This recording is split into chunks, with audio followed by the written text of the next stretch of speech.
Hello, I'm Tracy Martin with Big Dream Ministries, and I'm here with my friend Terri Richardson. Say hi, Terri.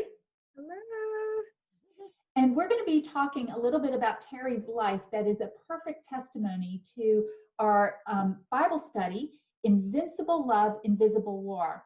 This is a 6-week Bible study that goes through the entire Bible in 6 weeks. And there's a theme of a war, an invisible war against the enemy and against our own sin nature, and the invincible love of God to overcome it. And Terri has experienced that firsthand. So Terri, welcome. Thank you for joining us today. Thank you. Thank you. Thank you for having me. Well, tell us a little bit about some of the victorious life that you're living right now.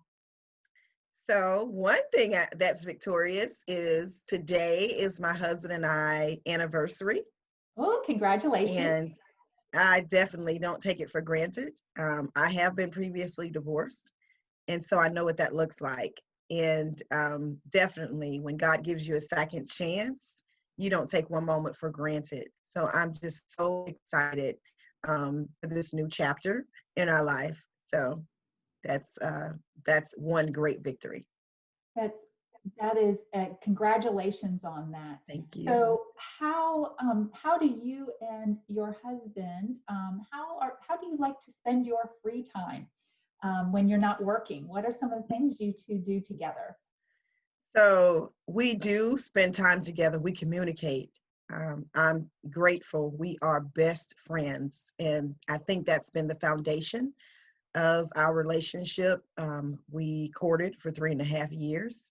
One of our testimonies, walked in purity. We both experienced divorce and just really took our time and focused on being friends. And that foundation, I think, is what hold us up today. But we communicate a lot. We talk a lot. We plan a lot. And we know our marriage is not just about us. We know that God put marriages together, hearts together, as my husband say, for purpose. And our purpose is just, God has filled us with so much love and allow us to pour that back out in the communities that we serve. So. Well, would you mind talking about those communities a little bit, what you do? Yes. So, and I guess I can just give a little portion of our love story. My husband and I met at a Panera. He was having a business meeting, and I was studying for an exam. So my major at that time was psychology, and I went to a Christian college. And one of the guys that worked for him, their table was next to mine, and he was like, "Hey guys, she has a Bible and a psychology book. We need to be talking to this lady," and it just kind of went along that way. There was no sudden attraction with my husband and I, but we all began to talk about relationships, and it came out. I guess he was divorced. I was, I'm in the midst of divorce. It was just great conversation, and how they could tell women that had low self-esteem, things of that nature. And I had previously had a women's ministry, but God was healing me, so I just kind of sat down during that time. But I said, you know what? I usually have panels, and if I do, I would love to invite you guys. And so it was amazing how we were talking about relationships, marriages, and what it takes to maintain that. My husband and I had no idea we were speaking the ministry that we have now. And it's amazing because we all became Facebook friends and kind of communicated from that. And I share that love story on other platforms. I won't do that here for the sake of time. And it was just amazing. 6 months later, our ministry was birthed, and it started with Real Talk. And we would meet at a clubhouse, a community center in Johns Creek. And, people would come in, and we would have real talk about relationships and life in general, so, and it just blossomed from that. But then we began dealing with the homeless. Peachtree and Pine had 600 homeless. And that's something my ministry previously done with the women. We would go to the domestic violence shelters and serve, and, because, the women can come with all type of problems and, complain and pray, and the focus is on them. But I believe when you get out in community and you see people in worse conditions than you, that focus is off of you, and you want to serve and be used by God. So my husband and I, we were serving that population at Peachtree and Pine downtown, and we would pull up and they would line up, and we would give them clothing, not, hose and shirts. And we would ask people to give us gently used clothing or new clothing. These people want to go on interviews and things of that nature. And you don't want to put them in clothing that you won't wear yourself. So, but we enjoyed that. Then it changed to the extended stay. Currently in Gwinnett County, we live in Cherokee County. And, sometimes people think that your ministry have to be local, right? And that's not how God uses us. In Gwinnett County. We served over 200 people at a extended stay. There's two locations that's close by in the same proximity that we serve. And yeah, it's 200 families, lots of children in one of those locations. So we take them food. I do case management, because it's not just about praying and leaving them in that situation, but, connecting with community partners, those community resources, and understanding the criteria. Every county is different. Every criteria is different with different organizations.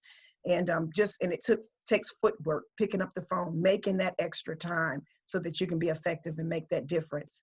Also, we go to the Golden, I don't even want to state the name, but we do go to a elderly home, a rehab center in Decatur.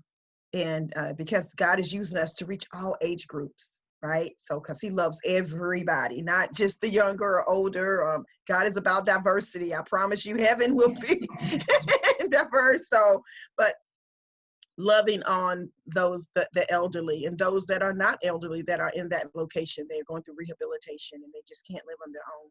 And we go there every third Sunday and have a service, and we just love on them and encourage them. And we go to the juvenile. We're on the board with the juvenile as well. And that 14-year-old that has murdered someone, it's amazing. My husband, sometimes we co-ed, but my husband deals with the boys with under our ministry, our nonprofit. That branch is Brother to Brother that he has, and he go in and love on those boys and minister the word to them, and souls come to Christ. It's amazing. People don't know, and that's why we have to be careful not being so judgmental. You may have read in the paper that 14-year-old, that 6-year-old murdered multiple people, or, was in a drug ring or what have you. But what you don't see is what God is doing behind the scene, where he allowed him to go in that jail, that juvenile, in that safe place, where he's sending servants like us to go in and minister and come to Christ. And the way he came in will not be the way he leave out. Also, I deal with a lot of the girls, and that has been traumatized. Some of them have been molested, and raped, abused by family members, used by their own parents to get drugs. And I mean, you hear horrific stories, but to love on them and let them know that Christ loved them. And that, they ask, why did he allow this to happen to me? But to explain the fall, how sin came in, and, making that time. So that's our heartbeat. And evangelism, intentional. We go out fishing. We come out with our fishing rods, intentional, to say, God, whatever fish you want me to catch today, use us. But knowing our position is to catch the fish and allow Christ to clean them. Wow, that is an incredible story, and just of how you are loving so many people through Christ, and you're introducing them to Christ, and you're loving them well, and you're helping them see that they can live victoriously. How did Christ change your life? How did he impact your life? So before Christ, definitely I lived in sin, consciously, intentional about it, before Christ. And he makes all the difference. It was Christ that let me know he truly do set the captives free. I hold Isaiah 61 close to my heart. I don't just run through that, because I read that verse that says, he called us to set the captives free. And how can we set captives free if we're still being held captive? And so that's what God had to help me with, to say, God, I love you. Jesus, I love you so much, but I'm still struggling in these areas. I'm still dealing with this because, before Christ, I come from a dysfunctional family. It was love there, but it was definitely dysfunction. I'm thankful. I do have, my mom was a single mom and raised us, and I do believe that she did the best that she could. But I think she came from some dysfunctions too. And I do believe generational curses are real. And I saw some of that demonstrated in my life, even when I had my own children. So it's just amazing. Learning not to just point the fingers at the parents, because you can always point the finger at the parents and, you know, those that hurt you. But we need to start pointing the finger at the enemy and reminding him that he's already defeated. And God has given us everything we need to overcome those dysfunctions, and not to use it as an excuse to mistreat people, or, you know, to live a certain way, or not do what God called you to do because of your past. So God, Jesus, coming to him, he made the difference, because he allowed me to know that he truly do set the captives free, and he set me free, and I'm confident in that. That's my only hope, is Christ. He let me see that I'm the head and not the tail. I am above and not beneath, and that I am a part of his royal priesthood. I'm in a brand new family, and it's beautiful. It's changed my life, but I don't forget where I come from. I think every tear, every scar, um, everything, he used it. I don't think I've heard someone say before, I won't take credit for that, that everything is not God called, but it can be God used. And God is using all the pain, all the dysfunction, all the hurt in my past, and using that as fuel. And even for my husband as well, using that as fuel to reach others, and transfer that, because we don't go out and witness and evangelize just to lead them to Christ. We're big on discipleship as well, because you want them to go out and do the same thing. And that's when the kingdom of God is present in the community, because you can only do but so much in and of yourself. But when you have fruit there, and the beauty is just, you know, Christ makes all the difference, because I get to see his power as I'm out ministering with our ministry.